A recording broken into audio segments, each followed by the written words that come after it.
வணக்கம். நீங்க தமிழ்நாட்டுல ரேஷன் கார்டு வச்சிருக்கீங்களா? அப்போ உங்களுக்கு 2 ரொம்ப முக்கியமான அப்டேட்ஸ் இருக்கு. ஒன்னு, நாம எல்லாரும் ஆவலா காத்துட்டு இருக்கிற பொங்கல் பரிசு பத்தி. இன்னொன்னு, உங்க ரேஷன் கார்டுக்கு ரொம்பவே அவசியமான ஒரு கட்டாய இகேஒய்சி அப்டேட். வாங்க, இத பத்தி ஒன்னொன்னா டீடைல்டா பார்க்கலாம். சரி, முதல்ல எல்லார் மனசுலயும் இருக்கிற கேள்விக்கு வருவோம்.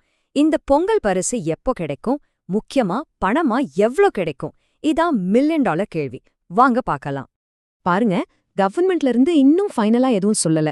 ஆனா இந்த வருஷம் 3000 ரூபாய் வரைக்கும் ரொக்க பரிசு கிடைக்கலான்னு ஒரு பேச்சு பலமா அடிபடுது. பொதுவா எலெக்ஷன் வரப்போகுதுன்னா இந்த மாதிரி பரிசு தொகை கொஞ்சம் அதிகமா இருக்க வாய்ப்பிருக்குன்னு சொல்றாங்க. பொறுத்திருந்து பாப்போம். ஓகே, முதல்ல இந்த பொங்கல் பரிசுல என்னென்ன நல்ல விஷயங்கள் இருக்குன்னு விரிவாவே பாத்திரலாம். வழக்கம் போல பணத்தோட சேர்த்து ஒரு பரிசு தொகுப்பும் உண்டு.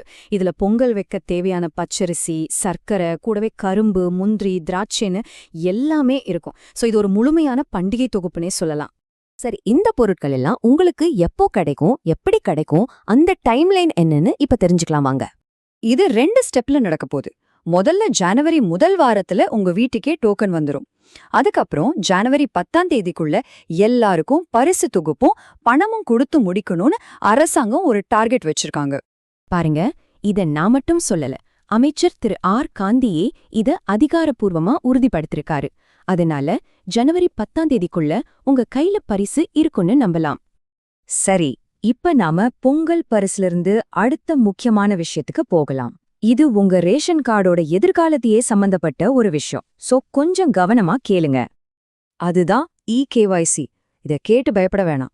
சிம்பிளா சொல்லணும்னா, நீங்க ரேஷன் கடைக்கு நேர்ல போய் மிஷன்ல உங்க கைரேகைய வச்சு, ஆமா இந்த கார்டுல இருக்கிறது நான் தான் உறுதிப்படுத்துறது தான் இந்த இகேஒய்சி.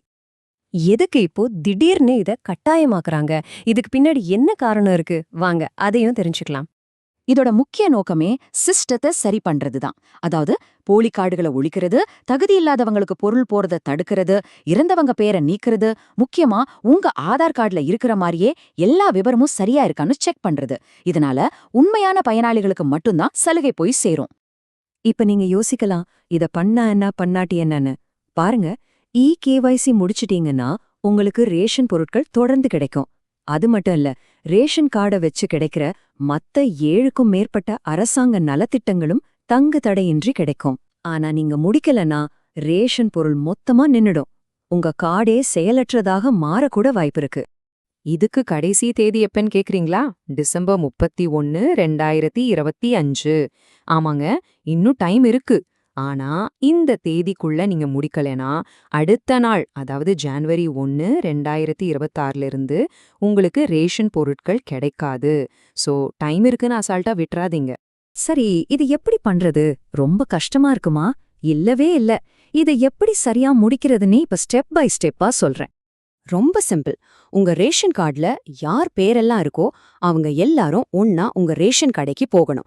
அங்க இருக்கிற அந்த பில்லிங் மிஷின்ல, அதாவது இபிஓஎஸ் மிஷின்ல உங்க கைரேகைய பதிவு பண்ணா போதும். அவ்வளவுதான். உங்க இகேஒய்சி சரிபார்ப்பு முடிஞ்சிடும். இங்க ஒரு முக்கியமான விஷயம். நிறைய பேர் இத நம்ம மொபைல் போன்லயே வீட்ல இருந்து பண்ணிடலாமான்னு கேக்குறாங்க. நிச்சயமா முடியாது.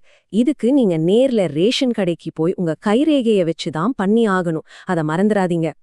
ஆக மொத்தம் நீங்க ஞாபகம் வச்சுக்க வேண்டியது 2 விஷயம்தான். ஒன்னு, உடனடியா செய்ய வேண்டியது ஜனவரி 10, 2024க்குள்ள பொங்கல் பரிசை வாங்கிக்கணும். 2வது, நீண்ட காலத்துல செய்ய வேண்டியது டிசம்பர் 31, 2025க்குள்ள குடும்பத்தோட போய் இகேஒய்சிய முடிச்சிடணும். கடைசியா ஒண்ணு, உங்க குடும்பத்தோட விவரங்கள் எல்லாம் இந்த சரிபார்ப்புக்கு தயாரா இருக்கா? கடைசி நிமிஷம் வரைக்கும் காத்துட்டு இருக்காதீங்க. நேரம் கிடைக்கும்போது சீக்கிரமா இந்த வேலைய முடிச்சிடுங்க. அப்போதான் உங்களுக்கான பலன்கள் தொடர்ந்து கிடைக்கும்.